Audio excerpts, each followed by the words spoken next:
தேர்தல் ஆணையமா தேர்தல் ஆணையமா பாஜகவின் ஆணையமா தேர்தல் ஆணையமா பாஜகவின் ஆணையமா.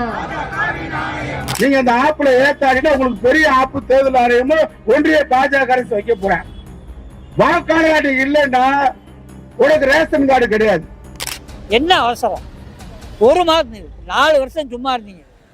4 வருஷத்துல ஒரு 6 மாசம் டைம் கொடுத்து கூட நீங்க எஸ்ஐஆர் செஞ்சிருக்கலாம்.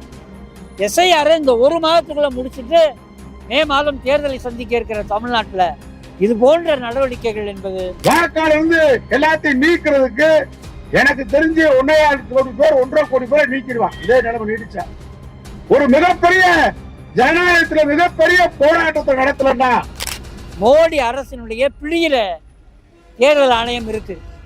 ஈடி பிடிக்கு போச்சு, நீதிமன்றம் பிடிக்கு போச்சு, என்ஐஏ பிடிக்கு போச்சு. இப்ப தேர்தல் ஆணையமும் மோடி அரசினுடைய பிடியில இருக்கிறது. ஏன் பிரதமர் மோடிக்கு சேலஞ்ச் பண்ணுவா? இந்த ஃபார்ம் அவ கையில கொடுப்பா, அமித்ஷா கையில கொடுப்பா. நீ ஒழுங்கா நான் ஃபுல்லா பண்ணிட்டு வா வெளியே சொல்லு, பிஎட் கொடுக்காம. ஏங்க அவ்வளவு பெரிய கஷ்டங்க. நான் MABL 3 பட்டம் வாங்கியிருக்கேன். இந்த ஃபார்மை பார்த்தா கிறுக்கு வருது, தலை